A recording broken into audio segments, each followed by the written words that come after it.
ബിസ്മില്ലാഹിർ റഹ്മാനിർ റഹീം. അൽഹംദുലില്ലാഹ് വസ്സലാത്തു വസ്സലാമു അലാ റസൂലില്ലാഹ്. നമ്മൾ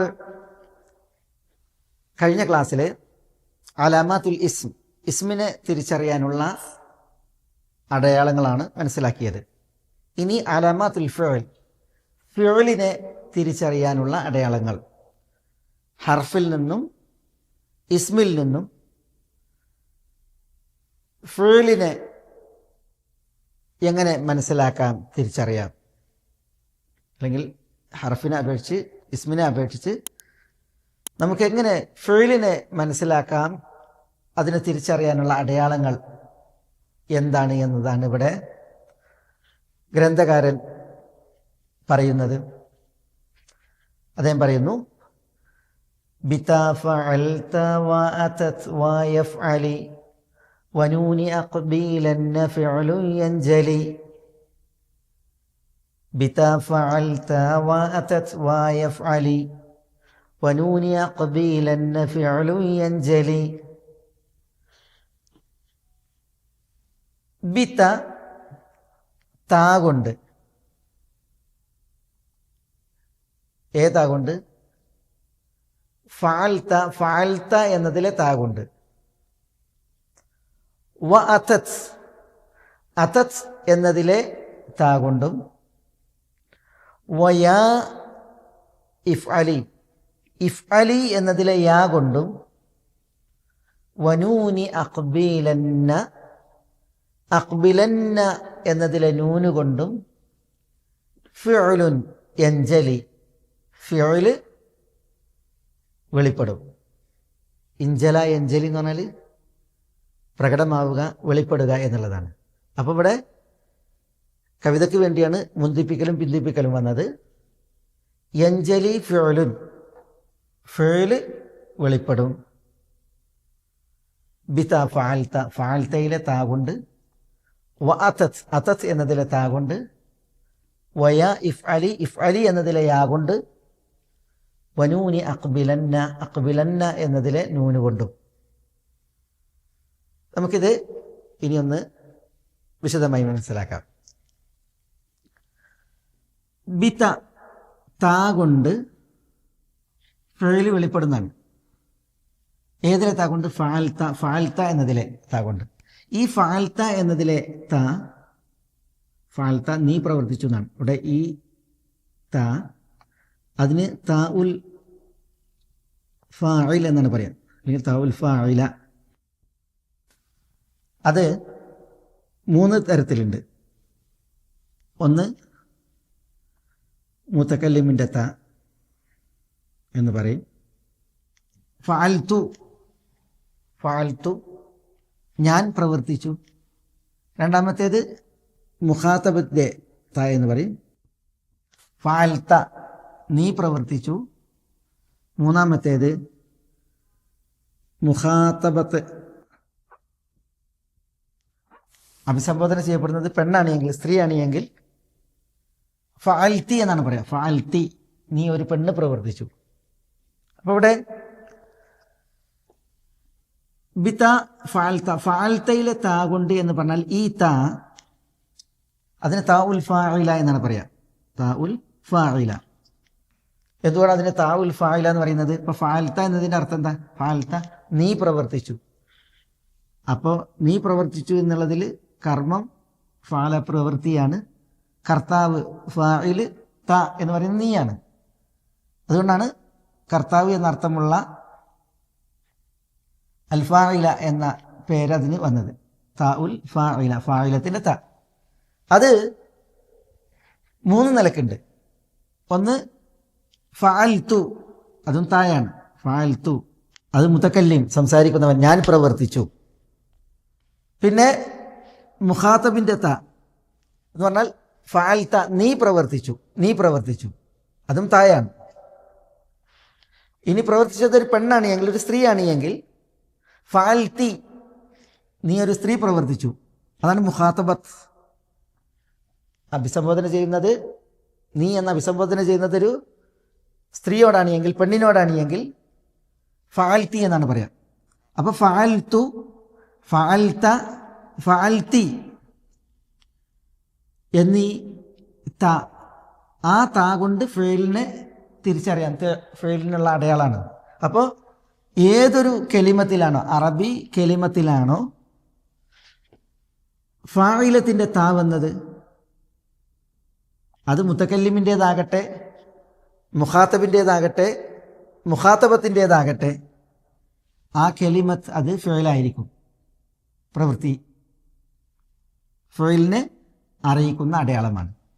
അപ്പോൾ താ കൊണ്ട് ഫേലിനെ തിരിച്ചറിയാം, മനസ്സിലാക്കാൻ സാധിക്കും. താ കൊണ്ട്? ഫായിലത്തിൻ്റെ താ കൊണ്ട്, ഫായിൽത്ത എന്നതിലെ താ കൊണ്ട്. അത് മൂന്ന് നിലക്കുണ്ട്. മുത്തക്കല്ലിമിനെ അറിയിക്കുന്ന ഫായിൽത്തു, മുഖാത്തബിനെ അറിയിക്കുന്ന ഫായിൽത്ത, മുഖാത്തബ് പെണ്ണാണിയെങ്കിൽ അതിനെ അറിയിക്കുന്ന ഫായിൽത്തി. ഇങ്ങനെ മൂന്ന് തരത്തിലുള്ള താണ്ട്. ഈ മൂന്ന് തരത്തിലുള്ള തായാണെങ്കിലും അത് ചേർന്ന് വന്നാൽ ആ കെലിമത്ത് അത് ഫിഅലാണ്, പ്രവൃത്തിയാണ്, ഫിഅലാണ്. പിന്നെ വ അതത്, അതത് എന്നതിലെ താ, അതത് എന്നതിലെ താ, ഈ താ അവസാനത്തിൽ വന്ന താ ആണ്. ആ തായിന് ഇവിടെ ഫായിലത്തിൻ്റെ താ ആണെങ്കിൽ ഇവിടെ താ അത്തഇനീസ് അസാക്കിന എന്നാണ് പറയുക. താ അത്തഇനീസ് അസാക്കിന. ഇവിടെ ത് എന്നാണ്, അതത് അതിന് സുക്കൂനാണ്. പിന്നെ അത് തഇനീസിനാണ് എന്ന് പറഞ്ഞാൽ അത എന്ന് പറഞ്ഞാൽ വന്നു. ആര് വന്നു? ഒരു പുരുഷൻ വന്നു, അത. എന്നാൽ ഇത് തദ്കീർ, അത മുദക്കറാണ്. എന്നാൽ ഇതിനെ ഒരു പെണ്ണു വന്നു എന്ന് പറയണമെങ്കിൽ അതത് അവൾ വന്നു. അത അവൻ വന്നു, അതത് അവൾ വന്നു. ഇവിടെ അവൾ വന്നു എന്നതിനെ അറിയിക്കുന്നത് ആരാണ്? ഈ താ ആണ്. അതുകൊണ്ട് ഈ തായിന് താ ഉത്തനീസ്, സ്ത്രീലിംഗത്തെ അറിയിക്കുന്ന താ എന്നാണ് പറയുക. സ്ത്രീലിംഗത്തെ അറിയിക്കുന്ന താ അതെപ്പോഴും സുക്കൂനുള്ളതായിരിക്കും, സുക്കൂനുള്ളതായിരിക്കും. അപ്പോൾ ഇവിടെ അതത് എന്ന് പറഞ്ഞാൽ അവൾ വന്നു എന്നാണ്. അപ്പോൾ അവൾ വന്നു എന്നറിയിക്കുന്ന അതത് എന്നതിലെ താ കൊണ്ടും ഫേലിനെ അറിയാം. ഫേലിനുള്ള അടയാളമാണ് ഈ താ ഉ തൈനീസ് അസാക്കിന, സുക്കൂനായ തൈനീസിൻ്റെ താ, സ്ത്രീലിംഗത്തെ അറിയിക്കുന്ന താ. ഇവിടെ സുക്കൂനായ തൈനീസിൻ്റെ താ എന്ന് പറയാൻ കാരണം സ്ത്രീലിംഗത്തെ അറിയിക്കാൻ മറ്റൊരു താ ഉണ്ട്, സ്ത്രീലിംഗത്തെ അറിയിക്കുന്ന മറ്റൊരു താ ഉണ്ട്. അത് ഏതാണ്? ഇപ്പം ഞാൻ നേരത്തെ ഉദാഹരണം എഴുതി, ഖായിമത്തുൻ. ഖായിമത്തുൻ എന്താ? ഖായിമത്ത് എന്ന് പറഞ്ഞാൽ നിൽക്കുന്നവൾ എന്നർത്ഥം, നിൽക്കുന്നവൾ. ഖായിമുൻ എന്ന് പറഞ്ഞാലോ നിൽക്കുന്നവൻ, നിൽക്കുന്നവൻ. നിൽക്കുന്നവൻ ആണാണ്, പുല്ലിംഗാണ്. ഖായിമത്തുൻ നിൽക്കുന്നവൾ. ഇവിടെ ഇതിനെ സ്ത്രീലിംഗമാക്കിയത് എന്താണ്? ഈ തായാണ്, തായാണ്. മനസ്സിലായി? പക്ഷെ ഈ താ അത് സാക്കിനത്തല്ല, അത് മുതഹരിക്കത്താണ്, ഖായിമത്തുൻ. അപ്പോൾ ഖായിമത്തുൻ എന്നതിലെ ഈ താ അത് ഹറക്കത്തുള്ളതാണ്, സുക്കൂനല്ല. പിന്നെ അത് മർബൂത്താണ്, കെട്ടുള്ള തായാണ്. അത് ഇസ്മിനുള്ള അടയാളാണ്, ഇസ്മിനുള്ള അടയാളം. മുതഹരിക്കത്തായ താ അത് ഇസ്മിനുള്ള അടയാളാണ്, നമ്മൾ അലാമാത്തുൽ ഇസ്മിൽ പറഞ്ഞു. എന്നാൽ താ സ്ത്രീലിംഗത്തെ അറിയിക്കുന്ന സുക്കൂനുള്ള താ അത് ഫെയിലിനെ അറിയിക്കാനുള്ള അടയാളമാണ്. ഏതൊരു കെലിമത്തിലാണോ താ ഉ തൈനീസ് അസാക്കിന, സുക്കൂനുള്ള സ്ത്രീലിംഗത്തെ അറിയിക്കാനുള്ള ഈ താ വന്നത്, ആ കെലിമത്ത് അത് ഫെയിലാണ്, പ്രവൃത്തിയാണ് എന്നുള്ളതിനുള്ള ഫെയിലാണ് എന്നതിൻ്റെ അലാമത്താണ്, അടയാളമാണ്. അപ്പോൾ ബിത ഫഅൽത, ഫഅൽത എന്നതിലെ താ കൊണ്ടും വ അതത്, അതത് എന്നതിലെ താ കൊണ്ടും ഫിഅലു യൻജലി, ഫെയിൽ തെളിയും, വെളിപ്പെടും എന്നാണ് ഇവിടെ ഗ്രന്ഥകാരൻ പറയുന്നത്. അപ്പോൾ നമ്മൾ ഈ രണ്ട് താനെയും വേർതിരിച്ച് മനസ്സിലാക്കി. ഫഅൽത എന്നതിൽ ഫായിലത്തിൻ്റെ തായാണ്, കാരണം ഈ തായാണ് ഇവിടുത്തെ കർമ്മം, ഫായിൽ അല്ല കർത്താവ്, ഫായിൽ. ഇവിടെ അതത് എന്നതിലും കർത്താവ് ഈ താ തന്നെയാണ്, പക്ഷേ ഇത് താ ഉ തൈനീസ് അസാക്കിനിയാണ്, ഈ കർമ്മത്തെ സ്ത്രീലിംഗമാക്കാനുള്ള തായാണ്. നമ്മൾ പറഞ്ഞു അത്ത എന്ന് പറഞ്ഞാൽ അവൻ വന്നു, അതത് എന്ന് പറഞ്ഞാൽ അവൾ വന്നു. അവൾ വന്നു എന്നത് അറിയിക്കുന്നത് ആരാണ്? ഈ താ ആണ്. അതാണ് താ ഉ തൈനീസ് അസാക്കിന. അത് ഒരു കലിമത്ത് അത് ഫിഅലാണ് എന്ന് അറിയാൻ ഉള്ള അടയാളമാണ് ഈ താ അതിനോട് ചേർന്ന് വന്നിട്ടുണ്ട് എങ്കിൽ. വയാ ഇഫ് അലി, വയ യാ കൊണ്ടും ഫിഅല് വ്യക്തമാകും, വെളിപ്പെടും. യാ ഏതിലെ യാ? ഇഫ് അലി, ഇഫ് അലി എന്നതിലെ യാ. അതാണ്, എല്ലാ യാവും അല്ല. പിന്നെയോ ഇഫ് അലി എന്നതിലൊരു യാ ഉണ്ട്. അതേതാണ് ഈ യാ? അത് ഈ ആണ്. ഇഫ് അലി, ഈ യാ അത് ഫിഅലിലേ ചേർന്ന് വരും. അതാണ് പറയുന്നത് വയാ, യാ കൊണ്ടും ഫിഅല് വെളിപ്പെടും. പക്ഷെ യാ ഏതാണ്? എല്ലാ യാ അല്ല. ഇഫ് അലി, ഇഫ് അലി എന്നതിലെ യാ ആണ്. ഇഫ് അലി എന്ന് പറഞ്ഞാൽ അതിൻ്റെ അർത്ഥം നീ പ്രവർത്തിക്കുക എന്നാണ്. പെണ്ണിനോടാണ്. പെണ്ണെ നീ പ്രവർത്തിക്കുക എന്നാണ്. ആണിനോടായിരുന്നുവെങ്കിൽ ഇഫ് അൽ, ഇഫ് അൽ നീ പ്രവർത്തിക്കുക ആണിനോട്. പക്ഷെ പെണ്ണാകുമ്പോൾ ഇഫ് അലി, ഇത് പെണ്ണിനോടുള്ള കൽപ്പനയാണ് എന്ന് അറിയിക്കുന്നത് ഈ യാ ആണ്. അതുകൊണ്ട് ഈ യാഇന് പറയുന്ന പേര് യാ ഉൽ മുഖാത്തബ എന്നാണ്. യാ ഉൽ മുഖാത്തബ, മുഖാത്തബത്തിൻ്റെ യാ എന്നാണ് പറയാം. മുഖാത്തബത്ത് എന്ന് പറഞ്ഞാൽ അഭിസംബോധന ചെയ്യുന്ന സ്ത്രീ, പെണ്ണ്. മുഖാത്തബത്ത്, പെണ്ണിനോടാണ് മുഖാത്തബത്ത് ഈ കൽപ്പനയിലൂടെ എന്നതിനെ അറിയിക്കുന്നത് ഈ യാ ആണ്. ഇഫ് അലി, പെണ്ണെ നീ പ്രവർത്തിക്ക്. ആ യാ ഇല്ല എങ്കിൽ കൽപ്പന ആണിനോടാകും, ഇഫ് അൽ. മനസ്സിലായി? അപ്പോൾ ഇവിടെ അഭിസംബോധനയെ അറിയിക്കാനാണ്, സ്ത്രീയോടുള്ള അഭിസംബോധനയെ അറിയിക്കാനാണ് ഈ യാ. ഏതൊരു കെലിമത്തിൽ, പദത്തിൽ ചേർന്ന് വന്ന ആ പദം അത് ഫിഅലായിരിക്കും, പ്രവൃത്തിയായിരിക്കും. ഇവിടെ യാ ഇഫ് അലി എന്ന് പറഞ്ഞപ്പോൾ ഇഫ് അലി എന്നതിലെ ക്രിയ എന്ന ക്രിയയിലെ യാ ആണ് എന്ന് പറയുമ്പോൾ അതൊരു ബോധപൂർവമുള്ള പരാമർശമാണ്. കാരണം യാ അതിന് വേറെയും വകുപ്പുണ്ട്, ഇനങ്ങളുണ്ട്. ഇപ്പോൾ ഉദാഹരണത്തിന് ഞാൻ പറയാണ്, ഇപ്പം ഈ പേനയെ കുറിച്ച് ഞാൻ പറയാണ്, ഇത് എൻ്റെ പേനയാണ്, എൻ്റെ പേനയാണ്. പേന എന്നുള്ളതിന് എന്താ പറയുക? കലമുൻ. കലമുൻ എന്ന് പറഞ്ഞാൽ പേന. എൻ്റെ പേന എന്നുള്ളതിന് എന്താ പറയുക? എൻ്റെ പേന എന്നുള്ളതിന് കലമീ, കലമീ. അപ്പോൾ എൻ്റെ പേന എന്നുള്ളത് അറിയിക്കാൻ ഇവിടെ വന്നത് ആരാ? യാ ആണ്. ഈ യാവും ഈ യാവും എഴുത്തിൽ ഒരുപോലെയാണ്. പക്ഷേ ഇവിടെ യാ എൻ്റെ എന്നറിയിക്കാനാണ്, മുത്തക്കല്ലിം സംസാരിക്കുന്നവനെ അറിയിക്കാനാണ്. കലമി സംസാരിക്കുന്ന എൻ്റെ പേന. അപ്പം എൻ്റെ എന്നറിയിക്കാനാണ് ഈ യാ.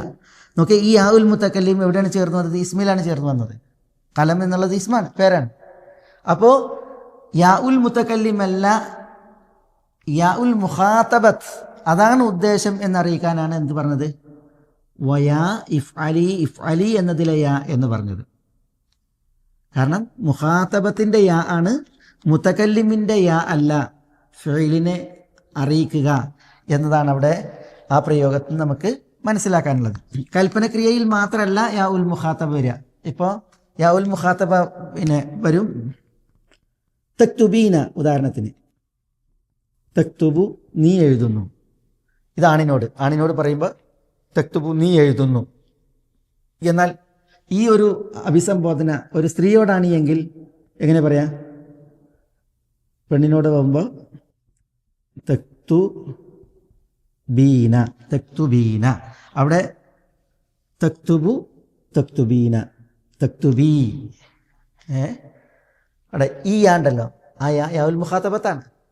അപ്പോൾ ഇവിടെ യഫ് അലി എന്നതിലെ യാ മുഖാത്തബത്തിൻ്റെ യാ ആണ്. അത് കൽപ്പനക്രിയയിലും വരും, ഭൂതകാല വർത്തമാനകാല ക്രിയയിലും വരും.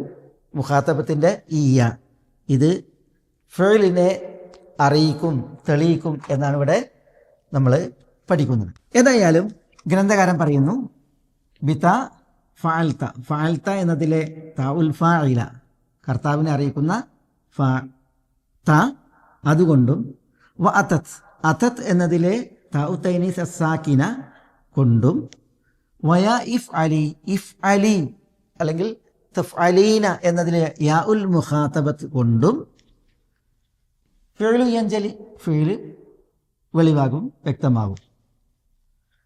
തീർന്നില്ല, ഇനി ഒന്നുകൂടി ഉണ്ട്. അതെന്താണ്?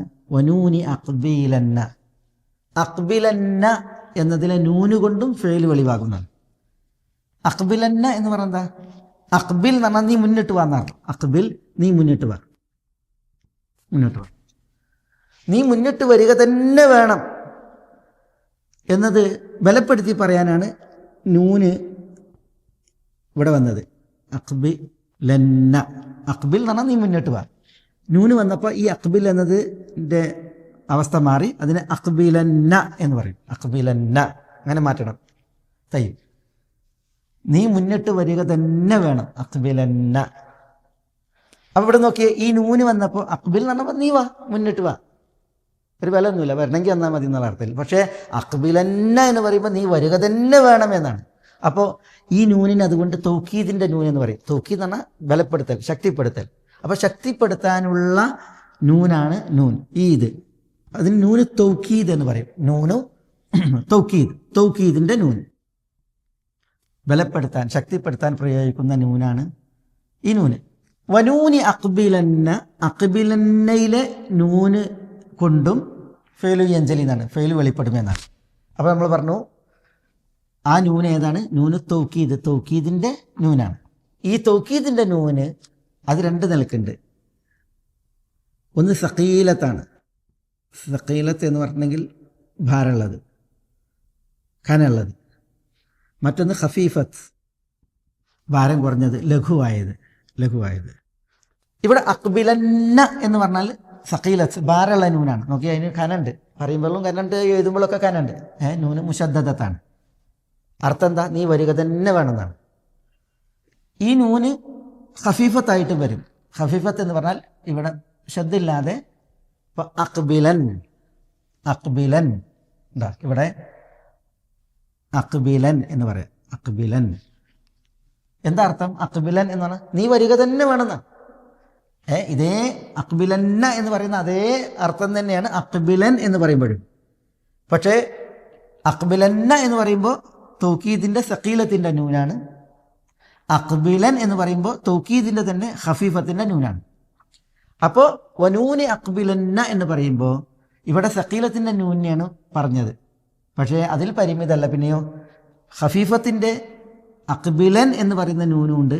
ആ നൂനും ഫെയിലിനോട് ചേർന്നാൽ, ഫെയിലു യഞ്ചലി, ഒരു കെലിമത്തിനോട് ചേർന്നാൽ ആ കെലിമത്ത് ഫെയിലാണ് എന്നുള്ളത് വെളിപ്പെടും. ആ കെലിമത്ത് ഫെയിലാണ് എന്നത് വെളിപ്പെടും. ഇപ്പോൾ സൂറത്ത് യൂസുഫിൽ നമുക്ക് വായിക്കാം, വലഇല്ലം യഫ്അൽ മാ ആമുറുഹു ലയുസ്ജനന്ന വലയകൂന മിനസ്സാഖിരീൻ എന്ന് ആയത്ത് കാണാം. ലയുസ്ജനന്ന വലയകൂനൻ. അസീസിൻ്റെ ഭാര്യ യൂസുഫ് അലൈഹി സ്വലാത്തു വസ്സലാമയുടെ വിഷയത്തിൽ സ്വീകരിച്ച ചില നിലപാടുകളും തന്ത്രങ്ങളും, പട്ടണത്തിലെ സ്ത്രീകൾ അപവാദങ്ങൾ പറഞ്ഞു വരുത്തിയ സന്ദർഭത്തിൽ ആ സ്ത്രീകളെ വിളിച്ചു വരുത്തി യൂസുഫ് അലൈഹി സ്വലാത്തു വസ്സലാമയെ അവരുടെ മുന്നിലൂടെ നടത്തിയപ്പോൾ ആ സ്ത്രീകളൊന്നടങ്കം ഹാഷാലില്ല എന്ന് പറഞ്ഞിട്ട് ഇതൊരു മാന്യനായ മലക്കാണ് എന്നൊക്കെ പറഞ്ഞ് അവർ പ്രതികരിച്ചത്. മാത്രമല്ല അവർ കത്തവന ഐതിഹ്യഹുൻ, അവരുടെ കൈകൾ മുറിച്ചതൊക്കെ ഉള്ള വിഷയമുണ്ടല്ലോ. അപ്പോൾ ഈ ഒരു പരീക്ഷണത്തെ തുടർന്നിട്ട് അസീസിൻ്റെ ഭാര്യ, അവർക്ക് സുലൈഖ എന്ന് പറയും ചരിത്രത്തിൽ, അസീസിൻ്റെ ഭാര്യ ഈ സ്ത്രീകളോട് പറയുന്നുണ്ട്, അല്ലേ, ഇങ്ങനെയുള്ളൊരു വ്യക്തിയാണ് യൂസുഫ്, അതുകൊണ്ട് തന്നെയാണ് ഞാനും പരീക്ഷിക്കപ്പെട്ടത്. എന്നിട്ട് ഞാൻ പറയുന്നത് യൂസുഫ് ചെയ്തില്ല എങ്കിൽ ലയുസ്ജനന്ന, യൂസുഫ് ജയിലിൽ അടക്കപ്പെടുക തന്നെ ചെയ്യും. ലയുസ്ജനന്ന, യൂസുഫ് ജയിലിൽ അടക്കപ്പെടുക തന്നെ ചെയ്യും. വലയകൂനൻ, യൂസുഫ് ആയിത്തീരുകയും ചെയ്യും. മിനസ്സാഖിരീൻ എന്ന് പറയുന്നുണ്ട്, മനസ്സിലല്ലേ. അധമരിൽ അല്ലെങ്കിൽ താഴ്ന്നവരിൽ എന്നൊക്കെ അർത്ഥത്തിൽ. ഏതായാലും അത് അവരുടെ ഭാഷയാണ്. അവിടെ ലയുസ്ജനന്ന, യൂസുഫ് ജയിലിൽ അടക്കപ്പെടുക തന്നെ ചെയ്യും. കണ്ടോ, അവിടെ ഈ നൂന് തൗക്കീദാണ്. വലയകൂനൻ, യൂസുഫ് ആയിത്തീരുക തന്നെ ചെയ്യും. അവിടെയും നൂന് തൗക്കീദിൻ്റെയാണ്. അടുത്തടുത്ത് രണ്ട് തൗക്കീദിൻ്റെ നൂനുകൾ വന്ന്, ഒന്ന് ഖഫീഫത്തിൻ്റെ നൂനാണ്, മറ്റൊന്ന് സഖീലത്തിൻ്റെ നൂനാണ്. രണ്ട് നൂനും അത് ചേർന്ന് വന്ന കെലിമത്ത് അത് ക്രിയയാണ്, ഫിഅലാണ് എന്നുള്ളത് അറിയിക്കുന്നു. സ്വാഭാവികമായിട്ടും മുസാഫിൽ എഴുതുമ്പോൾ അപ്പോൾ നമ്മുടെ മുസാഫിൽ എഴുതുമ്പോൾ ഈ നൂൻ എങ്ങനെ എഴുതൂല, നൻ എന്ന് എഴുതൂല, അത് പിന്നെ അലിഫിട്ടിട്ട് പിന്നെ അങ്ങനെയാണ് ഇപ്പോൾ എഴുതുക. അത് പിന്നെ മുസാഫ് എഴുതുന്നതിൻ്റെ ഒരു പ്രത്യേകതയാണ്. അതില്ലെങ്കിൽ ഇത് പിന്നെ ഇവിടെ ഖഫീഫത്തിൻ്റെ നൂന് ഇങ്ങനെയാണ് എഴുതേണ്ടത്. തയ്യബ്. അപ്പം നമ്മളിനി നമ്മുടെ ക്ലാസ്സിൻ്റെ ഒരു ചുരുക്കം പറയാണ്. നമ്മൾ അലാമാത്തുൽ ഇസ്മ് പറഞ്ഞു, ഗ്രന്ഥകാരൻ പറഞ്ഞു ബിൽജർരി വത്തൻവീനി വന്നീദ വഅൽ വമുസ്നദിൻ ലിൽ ഇസ്മി തമ്മീസുൻ ഹസൽ. പിന്നെ അദ്ദേഹം അലാമാത്തുൽ ഫിഅലിലേക്ക് വന്നു. അതിനെക്കുറിച്ച് അദ്ദേഹം പറഞ്ഞു ബിതാ ഫഅൽത വഅതത് വയഫ്അലി വനൂനി അഖ്ബീലന്ന ഫിഅലുൻ യൻജലി. അങ്ങനെ നമ്മൾ ഗ്രന്ഥകാരൻ പറഞ്ഞ ഫിഅലിൻ്റെ അലാമത്തുകളെയാണ് അദ്ദേഹത്തിൻ്റെ വരികളെ ഇവിടെ വിശദീകരിച്ച് മനസ്സിലാക്കിയത്. വ്യാകരണ പണ്ഡിതന്മാരിൽ ചിലർ ഫിഅലിനെ തിരിച്ചറിയാനുള്ള അടയാളങ്ങളിൽ ഈ ഖദ്, സീൻ, സൗഫ ഇങ്ങനെ കുറേ അടയാളങ്ങൾ വേറെയും എണ്ണിയിട്ടുണ്ട്. ഇപ്പം ഖദ് എന്നത് ഫിഅലിന് മുന്നിലാണ് വരിക. ഖദ് അഫ്ലഹ. ഇപ്പം നമ്മൾ കഴിഞ്ഞ ക്ലാസ്സിൽ ഒരു കവിതയിൽ വാഹിദുഹു കലിമത്തുൻ വൽ ഖൗലു അം വകിൽമത്തുൻ ബിഹാ കലാമുൻ ഖദ് യുഅം. ഖദ് യുഅം ഉണ്ടോ? യുഅം എന്നുള്ളത് ക്രിയയാണ്. ക്രിയക്ക് മുന്നിൽ മാത്രമാണ് ഖദ് വരിക. അതുപോലെ തസ്വീഫിൻ്റെ സീൻ, സൗഫ, ഇതൊക്കെ സൗഫ യഅലമൂൻ, സൗഫ യഅലമൂൻ, സയഅലമൂൻ. മനസ്സിലല്ലേ? അപ്പോൾ ഈ ഇത്തരം തസ്വീഫിൻ്റെ സീന്, സൗഫ, അതേപോലെ ഖദ് ഇതൊക്കെ ഫിഅലിന് മുന്നിലാണ് വരിക. ഇത് ഏതെങ്കിലും കലിമത്തിന് മുന്നിൽ വന്നിട്ടുണ്ടെങ്കിൽ ആ കലിമത്ത് ഫിഅലാണെന്ന് അറിയിക്കാനുള്ള അടയാളങ്ങളെന്ന് പറഞ്ഞിട്ട് വേറെയും അടയാളങ്ങൾ എണ്ണിയിട്ടുണ്ട്. പക്ഷെ നമ്മളിവിടെ നമ്മളുടെ ഗ്രന്ഥകാരൻ അൽഫിയയിൽ അദ്ദേഹത്തിൻ്റെ വരികളാണ് ഇവിടെ എഴുതിയിട്ട് വിശദീകരിക്കുന്നത്, മനസ്സിലാക്കുന്നത്. ബാക്കി അലാമത്തുകൾ ഇനിയും വരും. ഗ്രന്ഥകാരൻ തുടർന്ന് വ്യാകരണം, ഇതിപ്പോൾ 1000 ബെയ്ത്തുകളല്ലേ, ഈ 1000 ബെയ്ത്തുകളിൽ 600 ബെയ്ത്താണ് നഹ്വ്, 400 ബെയ്ത്താണ് സർഫ്. അപ്പോൾ വഴിയെ ഈ 600 ബെയ്ത്തുകളിൽ ഇതിൻ്റെയൊക്കെ വിശദീകരണം ഇനിയും വരും, വിശദീകരണം വരും. പക്ഷെ അദ്ദേഹം ഈ കലാം ഘടിതമാകുന്ന, കലാമുണ്ടാകുന്ന 3 കലിമത്തുകൾ ഇസ്മ്, ഫിഅല്, ഹർഫ്, അവയെ തിരിച്ചറിയാനുള്ള അടയാളങ്ങൾ പ്രാഥമികമായി എണ്ണുകയാണ് അദ്ദേഹത്തിൻ്റെ ഈ വരികളുടെ കാവ്യ സമാഹാരത്തിൻ്റെ അല്ലെങ്കിൽ പിന്നെ ബെയ്ത്തുകളുടെ തുടക്ക ബെയ്ത്തുകളിൽ. ഇൻഷാ അല്ലാഹ് ഇനി നമുക്ക് ഹർഫുകൾ എങ്ങനെ തിരിച്ചറിയാമെന്നുള്ളതാണ്. ഇപ്പോൾ ഇസ്മിനെ കുറിച്ച് നമ്മൾ പറഞ്ഞു, ഫിഅലിനെ കുറിച്ച് ഇവിടെ പറഞ്ഞു. ഇനി ശേഷിക്കുന്നത് ഹർഫുകളാണ്. അദ്ദേഹം സിവാഹുമൽ ഹർഫ് എന്ന് തുടങ്ങിയിട്ട് ആ വിഷയം പറയുന്നുണ്ട്. നമുക്ക് ഇൻഷാ അല്ലാഹ് അത് അടുത്ത ക്ലാസ്സിൽ മനസ്സിലാക്കാം. ഇതിനില്ല. അസ്സലാമു അലൈക്കും.